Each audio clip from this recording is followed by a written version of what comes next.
Olá pessoal, meu nome é Marcelo Gomes. Eu vou estar apresentando agora para vocês um pouquinho sobre predição de estrutura de proteínas por homologia. O nosso foco é estar mostrando a predição utilizando o Moodler. Então a nossa agenda seria introdução, onde a gente vai falar um pouquinho aí só para contextualizar o que é proteína, né? Para que ela serve, por que modelar, como funciona a modelagem por homologia.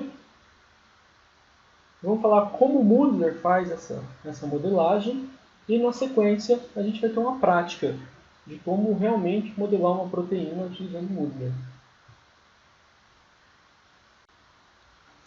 Introdução. Proteína. As proteínas são moléculas orgânicas de alto peso molecular, responsáveis pela maioria das atividades fundamentais dos organismos. Constitui-se em um polímero formado pela ligação covalente entre aminoácidos diferentes, onde a atividade biológica depende da sua estrutura. As estruturas das proteínas podem ser de 4 tipos: primária, secundária, terciária e quaternária.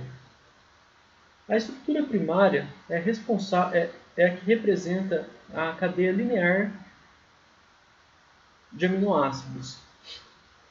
Não há interação entre agrupamentos laterais da cadeia de aminoácidos. Sempre que temos aminoácidos ligados em fila em uma condição linear, esta é uma estrutura primária.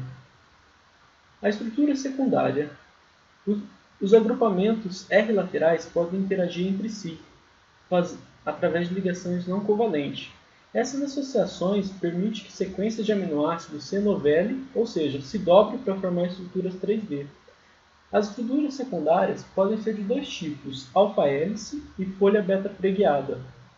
A alfa-hélice é uma estrutura helicoidal formada pelas pontes de hidrogênio intracadeia dos agrupamentos de aminoácidos e carboxila do aminoácido. A ponte de hidrogênio se forma com o oxigênio da carboxila com o hidrogênio da amida, do quarto aminoácido subsequente. Então aqui na alfa-hélice, uma sequência, ela vai formar uma estrutura 3D unindo-se com ela mesma, tá? Então é uma estrutura, é uma ligação intracadeia. A alfa-hélice, ela vai ter uma orientação também.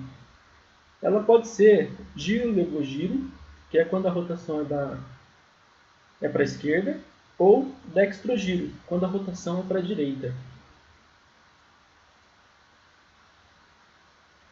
Também vamos ter as folhas beta-preguiadas. As folhas beta-preguiadas é uma estrutura linear preguiada, em forma de zigue-zague, formando pontos de hidrogênio entre as cadeias dos agrupamentos de aminoácidos e carbonos dos aminoácidos. Nesse caso aqui, ó, essa figura que a gente está vendo, a gente tem 3 sequências. E aí, diferente da alfa-hélice, onde ela interagia uma sequência só, aqui a gente está vendo que uma sequência interage com outra sequência. Então, por causa da folha, para formar a folha beta-preguiada, seria no mínimo 2 sequências de aminoácidos.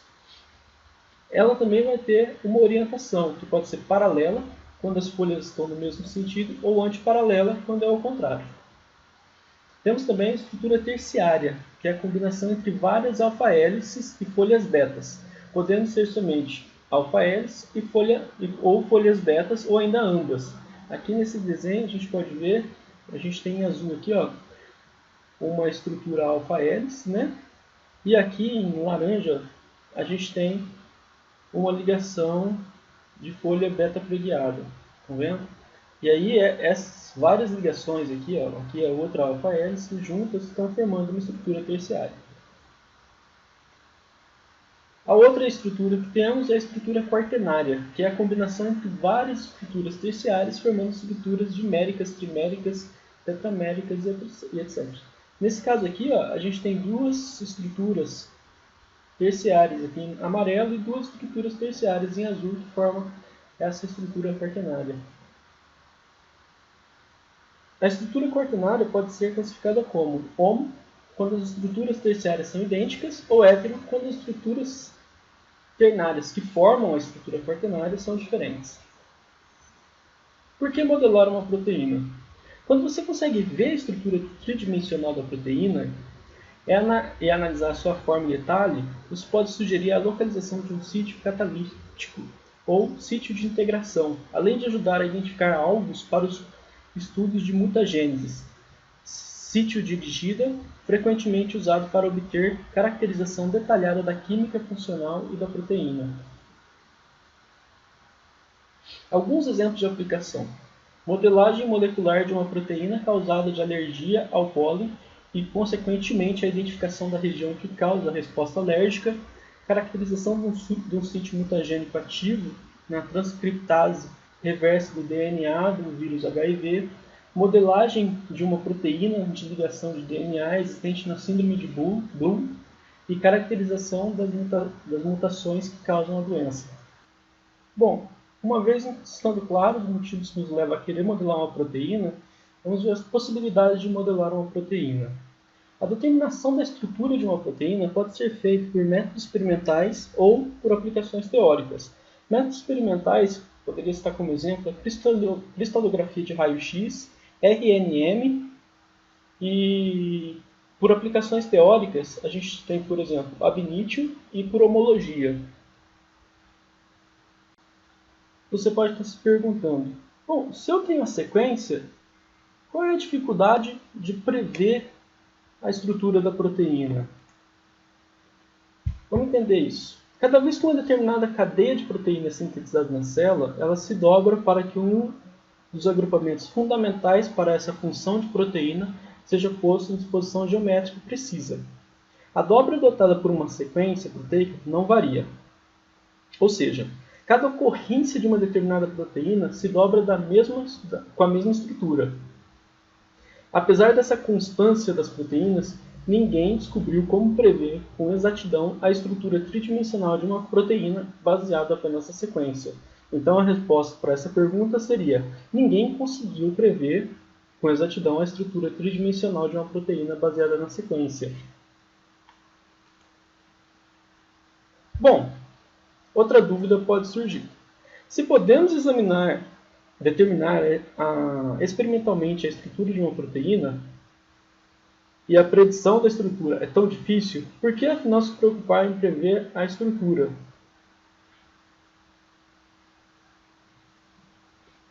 O porquê prever a estrutura a gente já falou. O porquê prever a estrutura com métodos de aplicações teóricas, como ab initio ou homologia, e não a cristalografia e a RNM. Bom, para fazer a cristalografia e o RN, você precisa gerar os cristais. E obter esses cristais pode não ser tão simples assim. Muitas vezes, a quantidade de cristal gerado não é suficiente e a qualidade desses cristais não atendem à necessidade para realizar o trabalho. E existem certas classes de proteína que realmente gerar os cristais é um desafio, tá?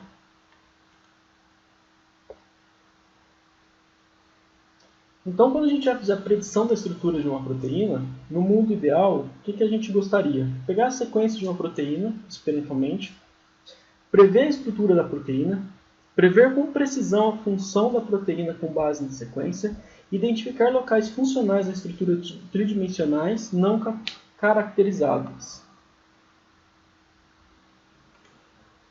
Porém, sem entender como a sequência determina a estrutura, essas e outras metas não podem ser atingidas com segurança.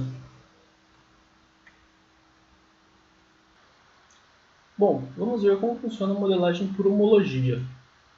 A modelagem por homologia de uma proteína com estrutura desconhecida, que a gente vai chamar de proteína-alvo, se baseia no conceito de evolução molecular, onde as proteínas são relacionadas evolutivamente e, portanto, compartilham uma estrutura similar. Com isso, o modelo de uma proteína-alvo pode ser construído com base em um alinhamento de proteínas com estruturas conhecidas, proteínas molde. É mais ou menos assim, eu conheço uma estrutura, eu conheço uma proteína, eu tenho uma proteína e eu conheço a estrutura dessa proteína, certo? Eu tenho uma outra proteína que eu não conheço a estrutura, que é a minha proteína-alvo. Porém, eu sei que elas são relacionadas evolutivamente, ou seja, parte do código de uma é similar ao código da outra. Então, eu vou gerar o meu modelo baseando-se nesse modelo que eu já conheço, nessa proteína molde. Tá? Então, como ele faz? Usa a sequência desconhecida, sequência alvo, como uma consulta para procurar estruturas proteicas conhecidas. Então, ele vai olhar lá as sequências dele e as sequências da proteína que ele sabe a estrutura. E aí ele vai buscar essas sequências que ele está querendo saber, que já existe e estão modeladas na sequência modelo. Para fazer isso, ele produz o melhor alinhamento global possível da sequência desconhecida e a sequência modelo. O alinhamento é a gente verificar o que corresponde de uma sequência na outra. E aí, quando a gente está falando de uma sequência global, um alinhamento global, a gente está falando que ele tem que alinhar inteiro. Ou seja, ele vai comparar a sequência alvo com a modelo sem quebrar ela. Tá? Se a gente pudesse quebrar essa sequência e alinhar pedacinho de uma com a outra, aí esse seria um alinhamento local. Na sequência, construir um modelo arcabouço da proteína, tornando o arcabouço da estrutura modelo como referência. Então, ele vai construir um esqueleto, né, arcabouço, é o esqueleto da proteína, usando o esqueleto da modelo como referência. E aí, nas regiões que é lacuna, tanto na alvo quanto no modelo, usa um procedimento de modelagem de alça para substituir os segmentos de extensão apropriado. Acrescenta cadeias laterais ao arcabouço do modelo, otimiza as posições da cadeia laterais, otimiza a estrutura com minimização de energia ou otimizações baseadas em conhecimento.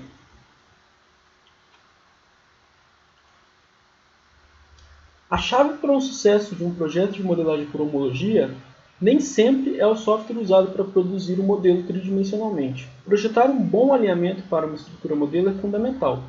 Uma vez que existam bons alinhadores, existem diversos programas que podem usar essas informações desse alinhamento para produzir um modelo de estrutura, como por exemplo o Moodler.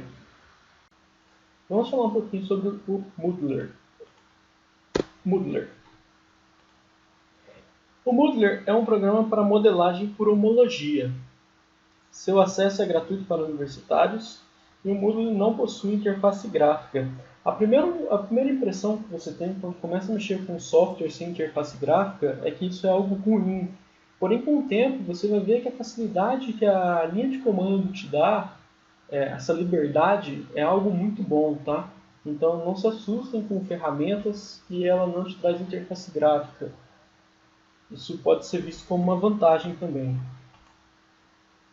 Como o Moodler constrói um modelo? Apesar do Moodler incorporar ferramentas de alinhamento, de sequência e até mesmo de busca pelo banco de dados, o ponto inicial do Moodler é um alinhamento sequencial múltiplo entre a sequência-alvo e a sequência proteica do modelo. Ou seja, o Moodler ele tem várias ferramentas embutidas nele, tá? Não só a parte de gerar o modelo, mas o foco principal dele realmente é esse de gerar o modelo. O Moodler usa a estrutura modelo para gerar um conjunto de restrições espaciais que são aplicadas às sequências-alvo. As restrições limitam, por exemplo, a distância entre dois resíduos do modelo que está sendo construído, baseado na distância entre dois resíduos homólogos na estrutura modelo. Os ângulos de ligação, que é o ângulo de diedros e pares de diedros. Ao aplicar um bom número dessas restrições espaciais, o Moodler limita efetivamente o número de configurações que o modelo pode assumir. Então, ele consegue ter uma quantidade de modelos de proteína possíveis menor graças a essas restrições, porque muitos dos modelos ele vai descartar que não são modelos válidos, né? A forma exata das restrições é baseada em análises estatísticas de diferenças entre pares de estruturas homólogas. Essas estatísticas contribuem com uma descrição quantitativa de quantas propriedades podem variar entre estruturas homólogas. A quantidade de variação permitida, por exemplo, distância de carbono alfa para carbono alfa, é expresso como uma função de densidade de probabilidade. O uso de restrições baseadas nessas funções permite, na modelagem homóloga, construir uma sequência que não é exatamente como uma estrutura modelo, ou seja, ela não vai gerar uma cópia exata do que já conhecemos, né? Até porque a ideia é gerar a estrutura da nova proteína. Então, ela vai gerar uma baseada na referência, mas que somente seja de uma forma compatível com as diferenças encontradas na proteína homóloga. Tranquilo? As restrições espaciais baseadas em homologia não são as únicas restrições aplicadas. Um campo de força para construir esteroquímica apropriada também é aplicado para que as estruturas do modelo não possam violar as regras químicas. Então a gente tem as regras químicas de como uma proteína, como um aminoácido deve se comportar com relação ao outro, né? Então essas restrições também são aplicadas. Todas as restrições químicas e espaciais aplicadas no mundo são combinadas em uma única função. Essa função ela é chamada de função objetiva.